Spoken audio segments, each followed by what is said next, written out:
I'm going to go this way, grab the clicker, and while I do that, we can kind of address what I like to call, there's Mom and her stories telling, but what I like to call the elephant in the room, because let's face it, I'm not Tony Robbins, I'm not Gary Vee, you guys don't know who I am, or why we're talking about old fashions all of a sudden on this screen.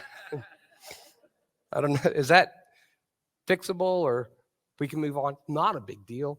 I just don't want you guys to be thinking about, I really need a drink the whole time I'm talking. Yeah, no idea. Okay, so let's just look this way for right now. Who the heck is this guy? How did I get to end up on stage? Well, the answer is I'm Chad. I told you that. I have a company called The Story Catcher. In a nutshell, what I do is I help brands and individuals become more memorable by teaching you how to disrupt with joy, disarm with your stories, delight with a smile, and dazzle with your presentation or your offer, whatever it may be. And the way I ended up here on stage today is, well, because my dad juggled apples. I can tie it all back to the fact that my dad juggled apples, and I will explain that to you a little later with another story. But right now, I want to share a different one with you. And I keep wanting to look at this screen. One, I really like old fashions, so it's tempting. But draw your attention over here, if you will. I want to share a story with you. Some of you saw that I walked up here with a unicycle. I'm not going to ride it today. I know. I'm not saying I can't, but I'm not. This is just so I can illustrate something to you. But when I was a kid, I started riding unicycles, and I had a unicycle that was 6 feet tall. Because why not, right? And one day, I decided I was going to take this 6-foot unicycle, and I was going to ride it from my home all the way to my high school. Because, let's face it, nothing says, hey, ladies, like a guy on top of a 6-foot unicycle. Now, there was a couple problems with this whole plan. One, to get on top of the 6-foot unicycle, I had to use a ladder. I never learned how to climb up it to get on it because, believe it or not, I'm afraid of heights. And two, I never mastered what they call the art of rocking. So when you're on a unicycle, if you want it to kind of stay still, you have to rock when you're on it. Because if you look at a unicycle, there's two parts. There's the wheel and there's the seat. And the goal is to make sure that the wheel is the part that's moving. Because if the wheel doesn't move when you're on it, what happens? Except from 6 feet high. So if I had to stop for any reason, I'm screwed. I have to get off it, and I have to do the long walk of shame back home. But the day came, I got on the ladder, got on the 6-foot unicycle, took off from my high school, and I got to the place I knew was going to be tough. It was this busy, major intersection. We're talking 6 lanes with a median, 55-mile-an-hour speed limit, 17-year-old Chad with a 17-year-old brain thinking I got this. I get to the intersection, and I'm holding onto the top of a stop sign so that I don't fall because I can't rock. And I watched, and finally, the Red Sea parted, and my opportunity presented itself, and I pedaled. What I didn't realize was that the wheel of the unicycle had settled into a little divot in the asphalt. So, expecting the wheel to move and it not move, I showed you what happens. I came crashing down unexpectedly from 6 feet high. I ended up breaking my hand, and I had blood just gushing down both legs. And I began the long walk of shame with broken hand and blood gushing. And I passed this guy in his front yard, and he yells out, "Hey, you're pretty good on that thing." But he wasn't being sarcastic. He was serious because he had seen me go by earlier. And I realized at that particular moment, I don't have to be the best. I just have to be memorable. And nothing makes you more memorable than when you share stories with other people. It's what they remember about you. So all of you are in business, you own your own business, you work for a business, and you may be really good at what you do. But there's a chance that there's somebody who's better. Maybe they're cheaper. Maybe they have an offer that fits differently and maybe it sells better. You don't have to be the best. Be memorable. And you can do that by sharing stories. Now, we're going to get into that. We're going to get into stories, and not in a way that you're probably expecting. It's going to be a little bit different because I want to take you guys out of maybe some comfort zones and realize that there's a certain kind of story that actually does matter and give you guys the confidence to share them. Usually what happens is people tell me, I can't tell stories. Well, I'm going to call BS on that because all of us have been telling stories our entire lives, whether we called ourselves a storyteller or not. I know I have. Whoops, let's see. Can I go backwards?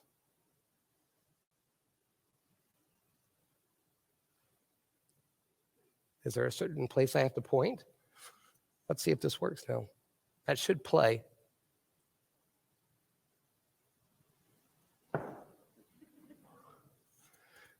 Anybody? No. Okay.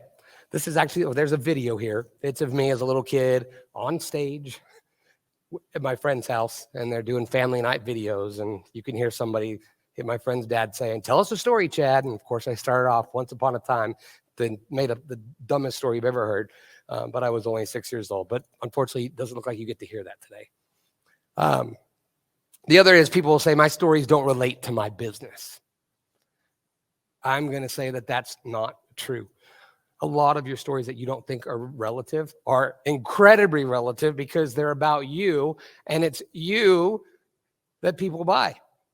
They connect with you. They like your product, but they connect with you. There's a reason you have a sales team, because salespeople connect with people. Okay? The products don't always sell themselves. Sometimes they do. A ladder, maybe. But there's also no reason a ladder company can't tell stories that connect with people on a deeper level.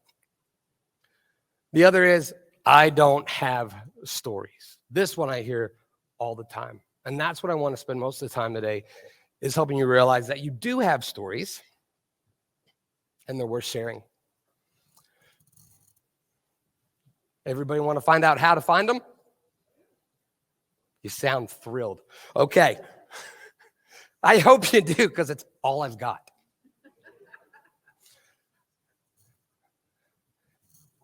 In order to share these stories, is the volume up? Let's go back. Because I want to do it one more time, because there's like a here. Here's how you find them. Yes, that's better. Play God. Little G, right? Playing it safe here. Play God. And what I mean by play God, there's a lot of different words that are used to describe God. Some we're very familiar with. Let's take a look at some of them, right? We've got omnipotent. Come on. Omnipresent, omnipotent, omniscient, and omnibenevolent. These characteristics, these things are going to help you find stories, and we're going to find some today. Okay? Watch my time here. All right. Omnipotent, unlimited creative power, omnipresent, present at all times. That means that you always have to be looking for stories. You have to learn how to recognize them and be aware. One of my favorite things to do typically is to always have my phone out. I usually have a gimbal and a mic because I'm a big nerd, and capturing video, capturing moments. They're out there. They're everywhere. Just recognize them. Here's one. You want to find good stories? Use your family. How to take a selfie with Gigi. This is my niece. This was the first time she ever saw a telephone that was like a telephone. this, the cable, the cord, the whole 9 yards in a hotel. Selfie. Yeah, take a selfie. Take a selfie. Take a selfie. So no face. No face. No face. All she knew was that phones were for taking pictures. Trying to take a selfie with it. Could this be relevant to my business? Why not? You take a picture of Cha-Cha? Is technology overwhelming? Do you feel like you're being left behind? Don't be GG. I don't want to exploit my niece, but absolutely. Like watching the Fun story. It was just a moment. Sometimes you got to be a little creative. Sometimes it's hard to find the story, especially if you're working with a client and you're trying to pull it out of them. Sometimes you got to dig and find the story where they may not realize it is. This is a moment I was shooting video at a conference. I was just getting B-roll. Literally saw a friend of mine put a sandwich in a clamshell. This is what she did. Sandwich, clamshell. And then just pushed her hair back.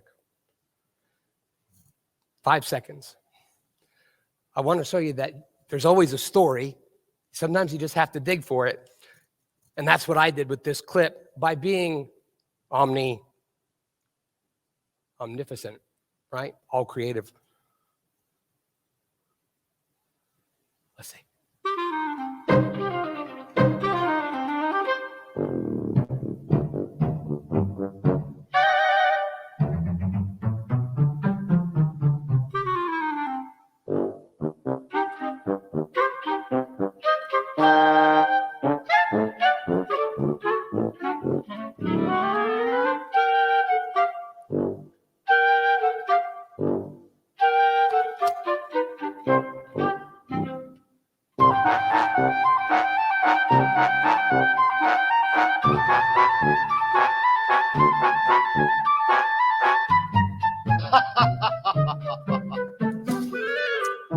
And those of you who don't know Joel Kahn, by the way, he runs a podcast called the Bad Crypto Podcast. So if you're really wanting to look into the whole Web3 and crypto, he's a great person to follow.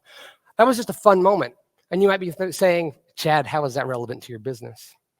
Well, I tagged and put some people into that story, into that video that I created, and I've done business with 3 of them because the relationship that I built, because we created a story together. And we're going to talk about creating stories together here in a second as well. Another fun way to pull stories out and share stories, especially at events, company retreats, with your clients on video shoots, is an incredibly simple thing that we call GIFs or GIFs.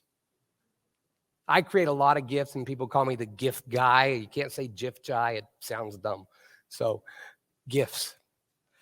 This is a bunch of people in the digital marketing world who speak at events, and I've got GIFs of all of them. And each one of these tells a different story. I know the story, but they're also available because you could search for them on Giphy, and someone else can use them to make stories. It's, to me, one of the most underused medium out there are GIFs. They're short, they're easy, they're great in emails for sharing a quick story, just throwing people off and disrupting with joy when you're sending out an email.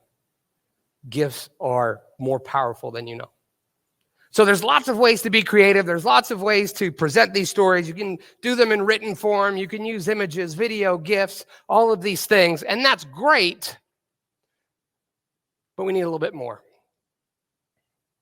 And that's omnipotence, unlimited power. See, sometimes you have to create the moment that creates the story. Sometimes you have to create the experience that you can share with someone else so you have a shared story. It's one thing to tell somebody your stories, but when you have a shared story, now you're taking storytelling and story catching to another level. One of the things that we like to do, my wife and I, we already said that, is we do a lunch every year at one of these big conferences we go to, and we set it up at this restaurant that looks like, and it's themed off of Lucha Libre wrestling, kind of like Nacho Libre, the movie. We get to sit in the wrestling ring. We can order drink refills with the microphone. We need refills. It's an experience. And every year we invite just 6 people. This is Jessica Phillips here, one of the first people we ever invited. I'd only talked to her, met her on a group on Facebook once. Knew she was coming to the conference, so I invited her so that we could create a shared story, a shared experience. I've now spoken twice at her conference. I've emceed her conference. I'm emceeing her conference again this year. I produce a live show for her company, and I've done story catching sessions with her. We built a relationship because we created a shared story experience. If you can do that with your clients, with your customers, with your employees, with your team, I promise you're going to see connections deepen in a way that you didn't think was possible. And that's what we did. Another time we were at a conference, my wife and I will admit, we're both theater people. That's how we met. I was on stage. He's a choreographer. And I decided, you know what? At this conference this year, why don't we sit in the lobby with a cardboard sign with a YouTube logo on it that says, please help, need subscribers. And we just sat, and this is a conference with like 5,000 people at it.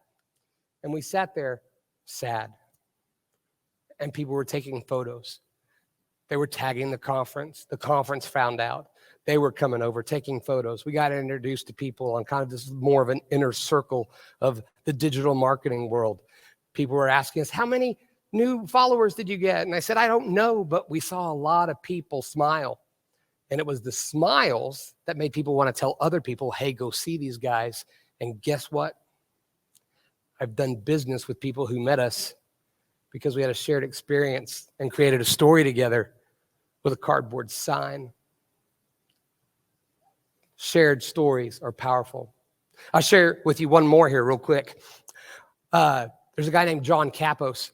He's known as Chocolate Johnny in the marketing world. He was coming to speak at a conference, and I decided that I'd pick him up so I could spend time with him. And he's like, all right, mate, let's do that. That's my Australian, by the way. And I said, great, let's do it. Well, on his Snapchat stories all the time, he would use the speed up voice and say it was his Oompa Loompas in his chocolate factory. And I told my wife a couple days before, and I was like, hey, what if I pick him up as an Oompa Loompa and create a moment? And I did.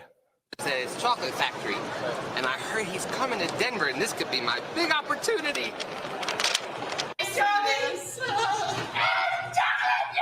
This is the middle of Denver International Airport.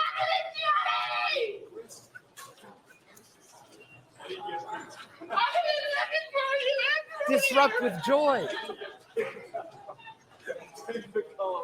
Delight with a smile. What a classic. Oh my God. Guess what? Remember when Clubhouse came out? Right? It was a big thing then. And a lot of my friends were scrambling for invites. I need an invite. I need an invite. I never even had to ask for one because as soon as it came out, John got on and he messaged me and said, hey, I want to make sure that you're there.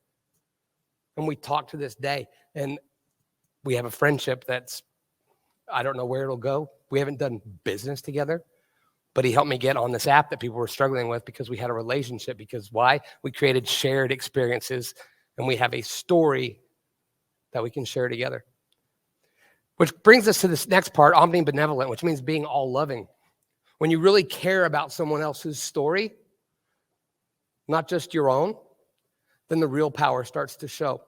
Because what happens, of course, people don't care how much you know until they know how much you care. And when they know that you care and you ask them about their stories, it opens up what I call a portal of belonging. And it's this portal of belonging that makes it even more probable that you're going to be able to do business with these people, asking them their story, asking your customers their story.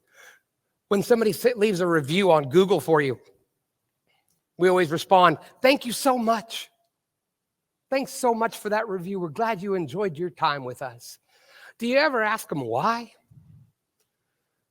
Would you be willing to share with us why this meant so much to you? Why was this important to you? Do that, and you'll start to pull stories out of your clients. And then you can follow up and let them know, wow, I love that story. That's so much. Would you be okay if we shared that? Would you be willing to come in and shoot a video or a testimonial with us? We'd like to share your story because it touched us. I promise you, you're going to find things that you left on the table. And when people share those stories, those are ones that people are like, okay, it's not just a 5-star review. That was an experience. I want that experience. We had a client, we were supposed to go shoot video of these doctors. And they wanted me to get video of them talking about how they're so involved with the community. To find out, none of them were involved in the community. They didn't do squat. They worked, they were tired, they went home. But I cared about them. And I started asking them about them and really dug into why they did what they did and why they liked doing it where they were. And by doing that, scientists have found when you share stories with each other and experiences, your brains start to sync. You start to think the same. You start to feel the same things. They started to relax. I felt connected to them. And instead of finding out that they do these things in the community, we instead were able to find out this. And they all said basically the same thing. I think there's a genuine satisfaction when you actually take the time out to talk to the patient, get to know the patients in greater detail. A lot of the things that you just sit around and say, you know, if we had our own emergency room, this is what we would do. What we envisioned when we were back in medical school. My favorite way to... I'm going to stop it there because it's a little long and I want to make sure we get through this. They all ended up telling me, Chad, working here lets me be the kind of doctor I went to med school to be. And guess what? We went from what do you do in the community as a marketing campaign to the ER where doctors get to be the kind of doctor they went to medical school to be. To this date, the most successful campaign we've done with these most viewed videos, the ones people have commented on and connected with the most because we humanized them and we dug in and we found their real story, or what I like to call the why behind the why. So your stories are your unique selling proposition. Your stories are, but your ultimate selling proposition are your customer stories. You just got to ask for them in a way that shows that you truly do care, not that you're just trying to get something out of them, that you really do care about. Why did you enjoy your experience with this so much? I really want to know. I'm so glad that it made you feel that way. Blah, blah, blah. You'll be surprised what you find. I promise you. Okay. Omniscient, all-knowing. This is what we're going to get into. I might go just a little bit over because I want to do this exercise with you. Is that okay? Not long. I'll hurry. Omniscient. This is the all-knowing. This is the how do I find my stories, which will then help you find other people's stories. So that's what we're going to go into, how I do that. Okay? Because content happens, but it's hard to recall. It's just hard. One is story prompts.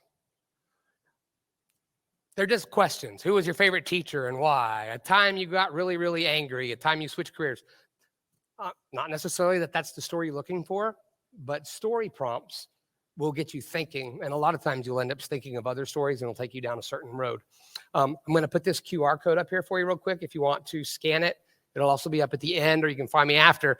But I'm going to give you access to a long list of story prompts that I have online, as well as a Google spreadsheet that I use every day to document any stories that have happened to me so that I can go back and revisit them. It's just a thing we'll talk about in a minute, but it's going to give you access to that Google sheet so you can have your own copy, story prompts. And then in a couple days, I'm going to send each of you guys that decide you want to do that an email giving you access to something literally we just started yesterday, which is a private Facebook group where I'll be doing online trainings and bringing on guests. It's actually going to be a private paid group, but for you guys, as the initial, we just launched it yesterday, it will be free to you guys forever. That's going to be my gift to you guys. So don't tell anyone, okay?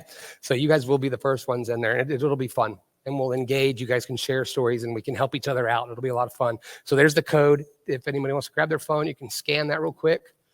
I'll give you just a couple seconds here.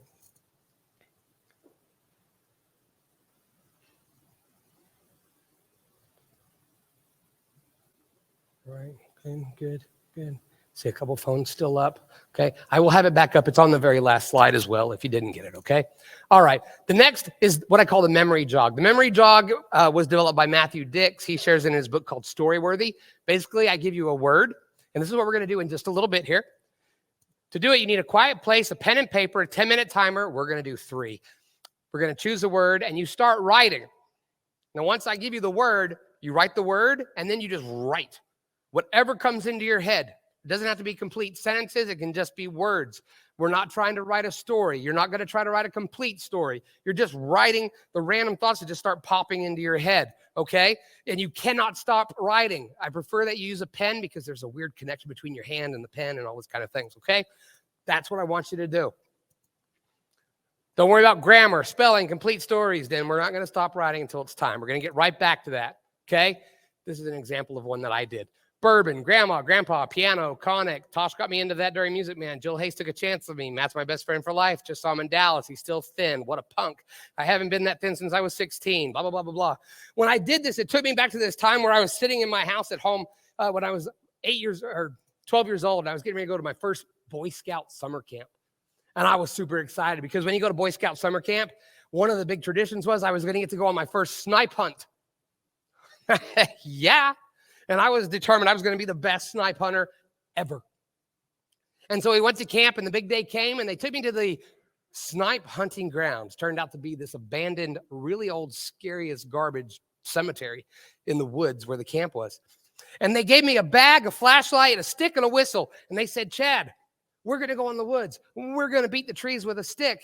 And when that happens, the snipes are going to fall from the trees because they can't fly. I never thought to ask how they get up in the trees in the first place. I was just like, cool, no problem. You're going to blow your whistle in this pattern. And when you do that, they're going to think it's their mom, and you're going to shine the flashlight in the bag because snipes glow in the dark. Who knew? So they're going to think it's their mom. They're going to come running. You're going to snatch them up, and you'll be the hero. I'm all in. Let's do it. And so they went off in the woods, and I heard them beating the trees and the sticks, and I blowing my whistle. And they kept beating the trees, and I kept blowing my whistle. And then the sound of the sticks started getting further and further away. I thought, that's okay. They're going where the snipes are. I'm going to keep blowing my whistle. And then I couldn't hear the sticks at all. But I kept blowing my whistle. I was scared to death in the cemetery. Turns out that was the idea. I didn't know. But I never gave up, and I kept blowing my whistle so long that they finally had to come back for me because they realized Chad's not going to quit. He's not going to give up. And they all realized and learned that day that they could depend on me for anything that they needed. And that's the same way I am with my clients. If I say I'm going to do something through thick and thin, no matter how scary it gets, I am there for you along the ride. It was a story that I had forgotten, and I uncovered by doing this little technique. I told you about the apples. How did I find that one? I followed the map backwards. I was reading a book by Mark Schaefer called Cumulative Advantage. I highly recommend it. It's the only book I opened up from a box on Amazon, sat on the couch and read cover to cover before I got up. But he talks about advantages that you have in your life. And so I started looking at them, and I said, what if I followed them backwards? Like, how did I get here? Oh, well, it was because of this. It was because of this. It was because of this. And I started writing them all down. And I started remembering all these experiences and all these opportunities and all these stories that I could share and use. But it actually took me back to when I was a kid because I had a rough relationship with my dad. And I remember one time being at dinner, and he picked up apples and started juggling. It was the first time ever that I wasn't afraid of my father because he was being entertaining and fun. Years later, I started juggling. I started performing. I started doing juggling to make money. And I never even thought about why. I never realized that subconsciously that juggling was a deep connection to my father. And that performing took me down this road of becoming who I am, getting on stages, sharing these things with people, doing story catching. And I owe it all to that moment. Following the map backwards is a great technique, and it's something that I use when I consult with people one-on-one or with groups. Okay, so here's our turn. I'm going to set the timer for 3 minutes. We're going to write. Then I'm going to share one last story, and then we'll be out of here, and you can get the drink that I know you're craving. Okay, so 3 minutes. You're going to write down the word I'm about to give you, and you're just going to keep writing. If you get stuck and you can't write out the words like spell numbers. O-N-E, T-W-O, 1, 2, 1, 2, 3. Don't write the numbers, spell it out. Flavors of ice cream, colors, those are things that I do if I just start blanking because you'll come back. Hopefully you don't get to that point. All right, 3 minutes. Here's the word. Projector. projector. Ready? Go.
This is the part that sometimes people get upset with me during this, but that's time.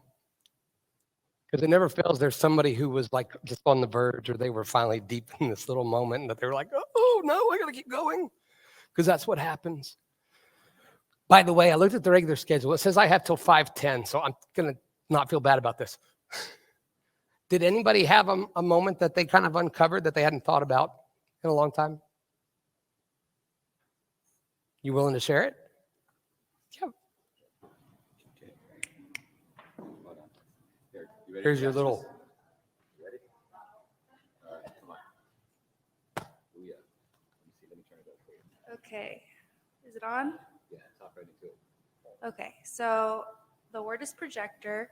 I said, when I was in elementary school, we used projectors. My teachers were Mrs. Mink, Mrs. Wolf, Mrs. Dunham, and Mr. Gable.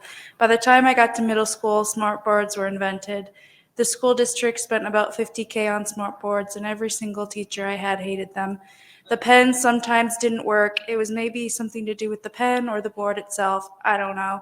I heard from my cousin, who is the youngest grandchild and attends my high school, that the boards were finally taken down. Awesome. That's awesome. Great. That's the end. Anybody else have a moment that, yeah, in the back?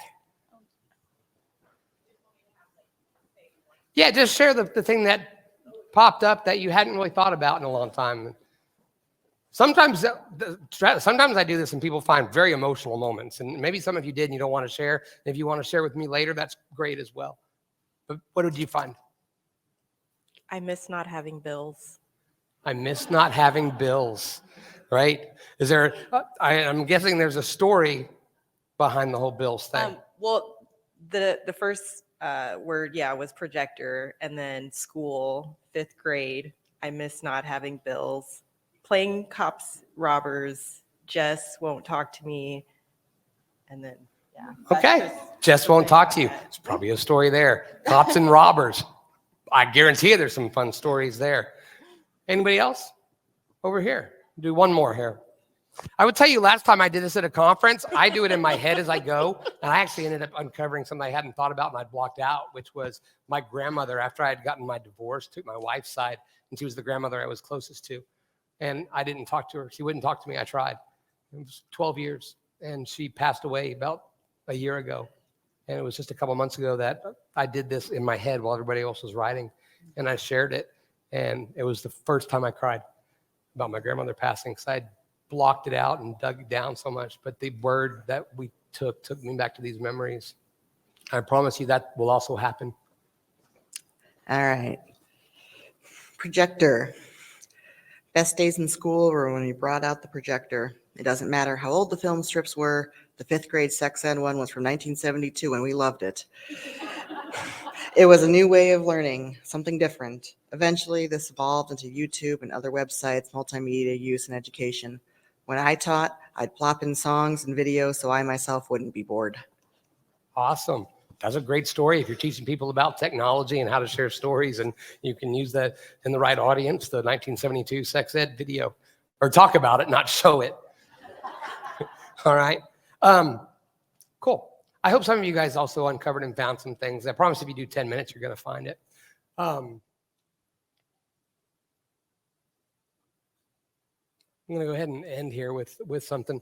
One of the stories I uncovered when I did one of these word deals, the memory jog, took me way back to something I hadn't thought about for a long time. When I was 6 years old, I had a best friend named David there, and said, okay. And they came out, and I swore they walked right to it. And they found the penny. I loved my time with David. Now, I wasn't David's only friend, I'll admit. In fact, there was one weekend where I was home watching Saturday morning cartoons. Because when I was younger, if you wanted to watch cartoons, you had to watch them when they were on. And it was Saturday morning, I was watching cartoons, and I knew this weekend I wasn't going to get to go to David's because David was going to be at another friend's house. And I had already come to grips with it. But then the phone rang. And I remember hearing my mom pick it up saying hello, because that's how we did it back then. Talking on the phone while I watched my Saturday morning cartoons, and then she hung up, said bye, and I heard a click, because phones did that back then too. And she came into the living room where I was watching TV, and she said, Chad, that was David's mom. And my eyes lit up. I thought, oh yeah, I'm getting to go to David's house tonight. And my mom said, hey, Chad, David was going to his other friend's house today. And today was going to be the first time his family was going to let his older sister let him walk to go to his friend's house. And to get to this particular friend's house, the reason his sister was going with them was because it was a busy intersection, kind of like the one I tried to cross with my unicycle. And I said, okay, that's fine. And then I'll never forget my mom's next words. And she told me that David had died. His sister missed this truck. She didn't see it coming around the corner. And it hit him. Man, it hit me hard. To this day, I can still feel it. And I was in my 20s before I could even talk about it without sobbing. We were that close. Well, a few weeks passed. I didn't get to go to the funeral. I was too young. My parents thought I couldn't handle it. But his parents came over. Now, David grew up in a faith-based family, and he had plans of going on this mission when he was older. And to go on this mission, since he was really little, he had saved all his pennies in this bank that looked like a dog. His parents showed up that day because at that time I was part of the same faith, and they knew I was also planning on maybe one day being able to do one of these mission trips. And they gave me this bank filled with pennies. Things that we look at and think that they have no value, but they had tons of value to me. Not only would they help me do what I wanted to do, but they were a reminder of the game that we played together, the times that we spent together. Pennies have value. Your stories have value. The ones you think don't matter, they matter. I hope that you will find the courage to share them. If I can help you, I'd love to help you. But I promise you, take one of these pennies with you as a little reminder that your stories matter. You just have to know where to look for them. Thanks for hanging out with me today, guys. Appreciate it.